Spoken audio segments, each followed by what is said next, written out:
Listen up, everybody! Take everything of value that isn't nailed down, you hear me? I mean everything! I don't want there to even be a toothpick left, got it? Mr. Teasel, we collected all the food and supplies and loaded them in the ship. What should we do with the toilet paper? We may be pirates, but we're not barbarians. We'll let them keep the toilet paper. Hello, I'm John Tickles, and welcome to episode 10 of Remote RPGs. Well, I know what I want to review today, but it could get me in hot water from the dozens of people watching this. Today's review will be the Megaman Legends series. Yeah, I know what you're thinking. Surely you jest. To which I reply, no. And my name's not Shirley. The games do have a heavy RPG element, and damn it, this is my obscure game show. And it is the 10th review, so yes, I'm doing it. Besides, Wikipedia says it's an RPG. So if the hundreds of scholars running Wikipedia agree with me, then I'm ready to rock. For those of you who don't know, the Mega Man Legends, or Rockman Dash series, is part of the Mega Man universe, and their distinction is that they were the first 3D Mega Man games made to date, and probably the only good ones. The first game in the series, Mega Man Legends, was released in 1997 on the PlayStation. Something that always bothered me about this game was that its port on the N64 was called Mega Man 64, which really confused me as a kid because I thought they were two different games. But that game was slightly inferior anyway. This series had a side game, The Misadventures of Tron Bonne, and a sequel, simply titled Mega Man Legends 2. I'm just gonna get this out of the way now and say I'm a huge fan of the Legends series, and Mega Man Legends 2 especially. Mega Man Legends 2, Mega Man X, and maybe the first Star Force are my favorite games in the entire Mega Man franchise. Of course, no disrespect to the NES Mega Man, I just didn't grow up with the 8-bit. Without further ado, let's start with Mega Man Legends. The premise of the game is, well, no. Why should I tell you when the game does? In a world covered by endless water, people are forced to eke out a living on the small patches of land that remain above the sea. The people of this world rely on ancient technology driven by quantum refractors, a powerful energy source. These refractors lie in ancient ruins underground and in the sea, and are sought out by explorers called diggers. These brave explorers are the sole source of refractor energy, which has become a cornerstone of the emerging civilizations. Originally, this was the diggers' only purpose, to find refractors so that civilization might endure. However, over the years, the story of a fabulous treasure, the legendary Mother Lode, began to be whispered among the diggers. The Mother Lode, a treasure so great that if it were discovered, it would provide so much power that the world never need fear running out of energy. Seeking this Mother Lode, diggers travel from one island to another in their flying machines, ever hoping that they'll find what they seek just over the horizon. Hope, despair, charity, greed, duty, power. Who can say what truly motivates the diggers? So, for those of you who didn't catch it, you're basically playing Waterworld mixed with Indiana Jones. Except you don't get to be Kevin Costner or Harrison Ford, but the legendary Blue Bomber, Mega Man. The basic plot is that you crash land on an island, and you have to find a treasure in order to repair your ship and be on your merry way. However, your quest is hampered by pirates of the sky. Sky pirates, you say? Do I get a reference yet? Nope, too obscure. Oh bloody hell. You also have to unravel Mega Man's secret past and save the island from destruction. The story in the first Mega Man Legends is really simple. The Legends games reflect the first two Kingdom Hearts games, in that the first game is very light and happy, while the second game is where the story really picks up. The first game is basically a hint at what's about to unfold.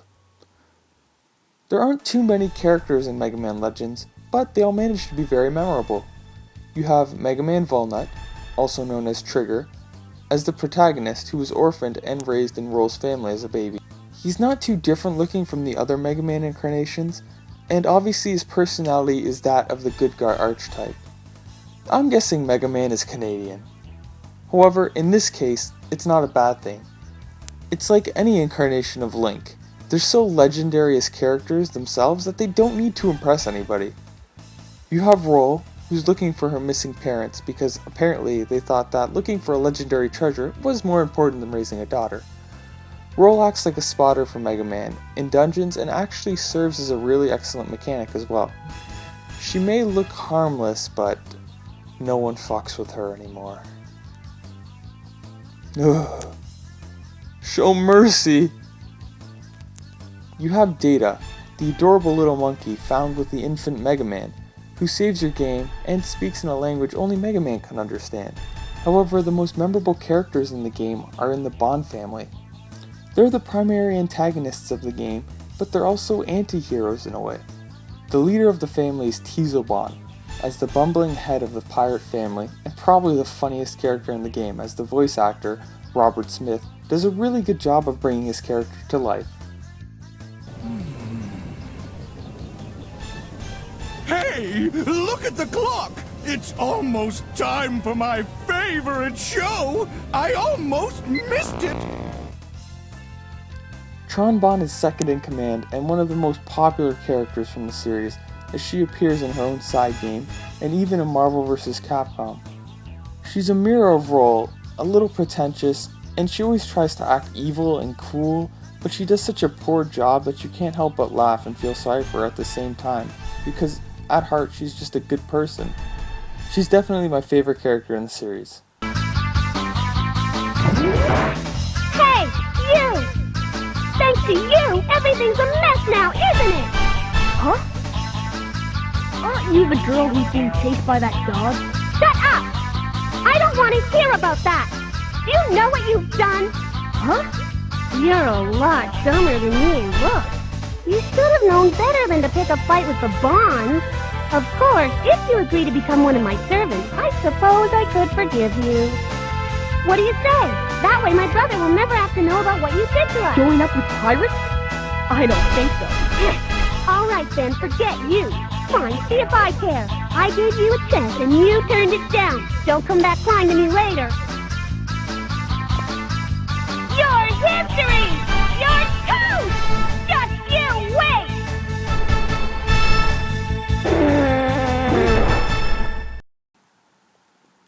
There's also Bon Bon, the youngest member of the family who always seems to kick my ass.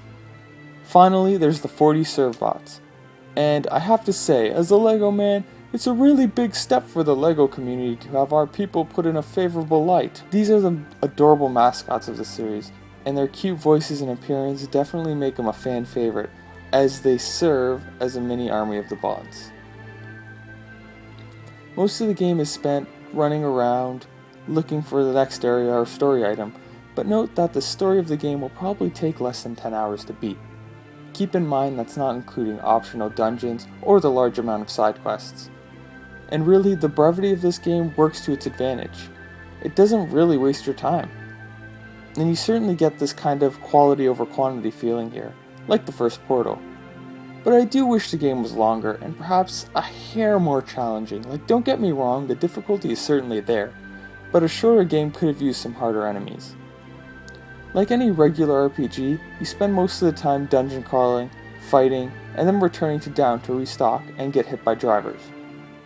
You know, this game is made in Asia, and these guys really aren't helping the stereotypes. It would be like playing an American video game and the NPCs are all fat and obnoxious. But anyway, what makes this game awesome is the little things. The cutscenes are really well done, and this is mostly attributed to some great voice work, which is rather impressive for 1997, except for the overly dramatic introduction. Even just running around town and kicking cans is fun. If you're a person who just wants to explore and doesn't mind wasting some time, then this game is definitely for you, as it's really just a good time. The combat in the game is also pretty solid.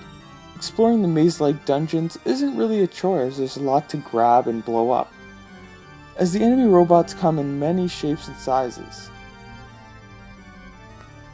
You get the standard Mega Buster that you can customize to have better attack, range, or firing rate, but I really wish you could charge it up.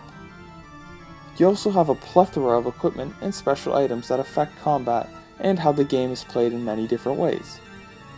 Now I have to talk about the controls, which may be my only big gripe with the game. No, the controls aren't terrible or game-breaking, but they do feel clunky for an action game. Actions like jumping, shooting, and rolling are okay and fun to do. Do a barrel roll! However, to turn the camera, you have to turn Mega Man himself in kind of a tank-like movement, reminiscent of Resident Evil.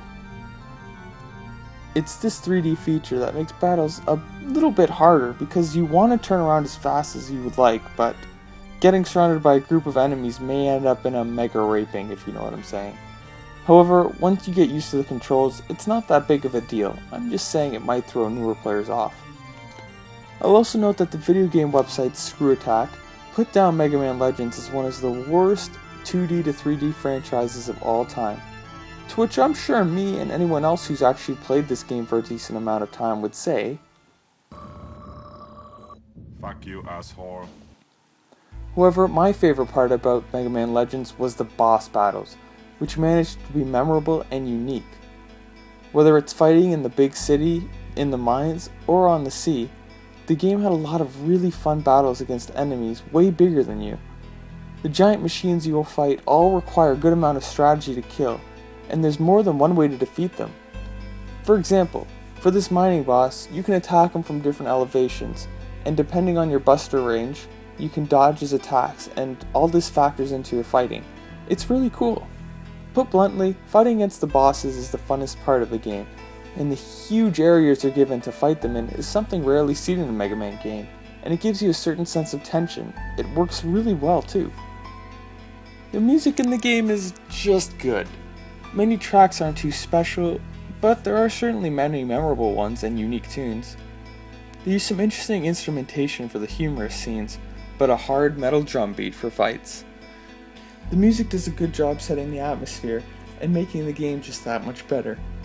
The sound effects were also quality, but something I noticed was that a lot of the sound clips were taken right from the anime Neon Genesis Evangelion, like the doors, the explosions, and even some voice acting. The graphics in the game are just wonderful in my opinion. They have a nice anime style going here, and the 3D looks pretty good, even though it looks a little blocky. There's also a lot of color and cuteness that gives the game a lot of personality and really makes me happy for some reason. This is just a great game to play when I'm in a bad mood because of how it makes the player feel. Adventurous, silly, and just relaxed. So in conclusion, the first Mega Man Legends is really a solid game that I could recommend to anyone because of its wide appeal. It has good RPG elements that affect combat drastically in a very lighthearted and enjoyable tone. The game didn't sell very well for whatever reason, and I only wish that it was longer and had slightly better controls, but needless to say, most negative things you may have heard about this game are simply not true.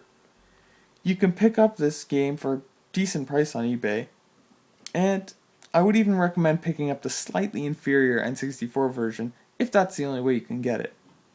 If you're a Mega Man fan or just love action-adventure games in general, you'll especially like this game, as it's nothing short of a classic, though I wouldn't call it a masterpiece or anything amazing, just very good. However, this review isn't over yet. Let's take a look at the sequel released in the year 2000, Mega Man Legends 2.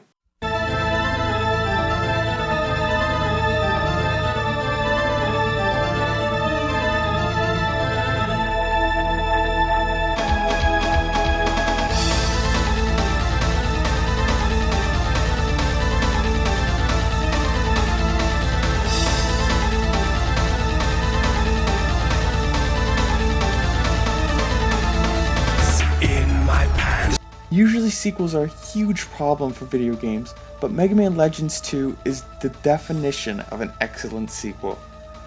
The story is darker, richer, and more complicated. The characters have to interact more and develop further. The world is much bigger, and the stakes are higher, and there are more weapons and enemies than ever. It took everything great about the first Legends game and made it better, exponentially. This is easily one of my favorite games of all time, and definitely something I wish more people played. The story involves a search for Roll's parents, Mega Man's mysterious past, and saving humankind from destruction. Instead of being limited to a small island, you get a whole world map as the game features the same characters in a much longer and more interesting quest. The game also features some better character interaction depending on what you do, and my favorite cutscene of all time. In the intro mission, Data accidentally sets the kitchen on fire. Toasty! And if you fail to save him... Oh, you're too late, Megaman! Mission complete! Oh, that was amazing.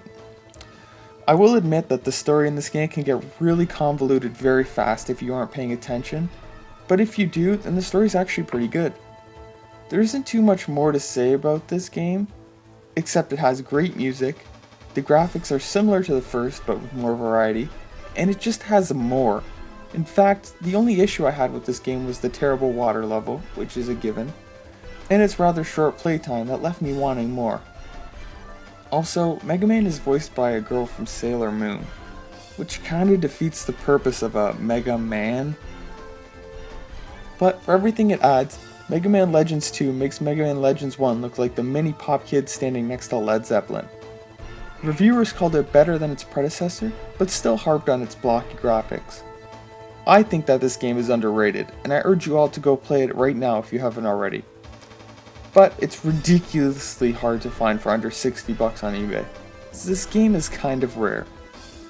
To be honest, I still haven't gotten my hands on it. I played it with a friend who moved away a long time ago. I should go see that guy one day. Then kick him in the nuts and score myself a free copy. Anyway, if you can find it for a good price, then get it. Now.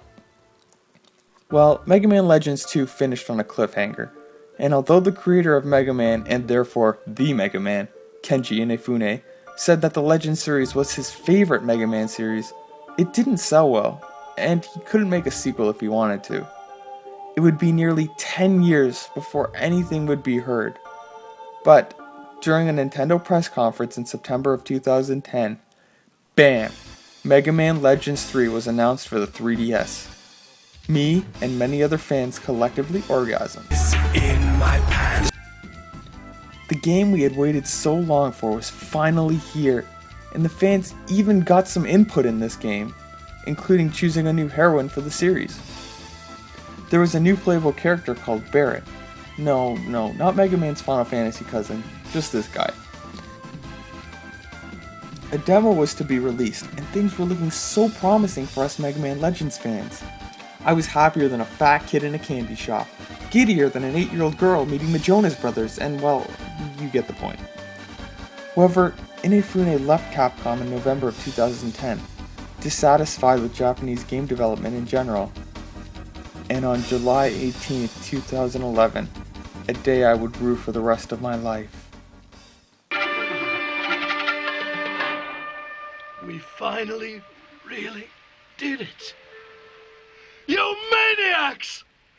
You blew it up! God damn you!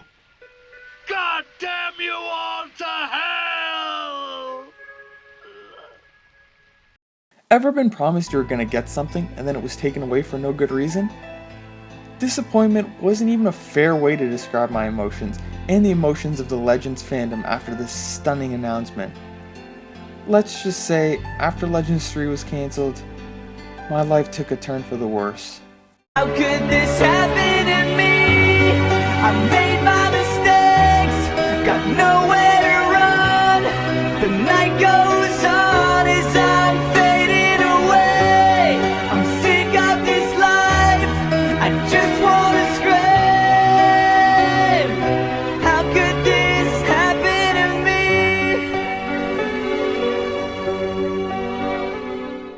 And worst of all, Capcom had the balls to say that we the fans didn't show enough interest in the game. Well, at least I don't need to buy a 3DS yet. It's definitely not worth it. Now, this tragic story could have ended right there, but fortunately, it didn't. Fans wanted to see this game made, and a collaboration was made on Facebook. Get Me Off the Moon. 100,000 strong for bringing back Mega Man Legends 3. For those of you who don't know, this is a group that Capcom has already addressed, so go to Facebook right now and like that page. And you should also join their dev room as a serve bot, and they'll explain how to do that on their site. There's some dedicated fans on that page, and we're talking like earthbound passion here. And we have every right to be passionate. These are fun games, and Mega Man Legends is a franchise that needs to come back.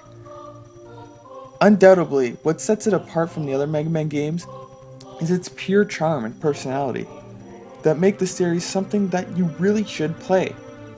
Capcom is shitting out newer versions of Marvel vs. Capcom 3, but why can't we have Mega Man Legends? How about something with a little more heart? Something that actually counts. You have a proven audience out here, Capcom, who are willing to spend money, and you are a business that wants money. The logic is not difficult. It's not even a console game, it's a handheld. Seriously, it doesn't really need that much work. The world needs another Mega Man Legends game, and I really hope that years from now, people will watch this review and be proud at their efforts to help revive Mega Man Legends 3. Well, that's all I have to say. So, until next time, I'm John Tickles, and remember, legends never die.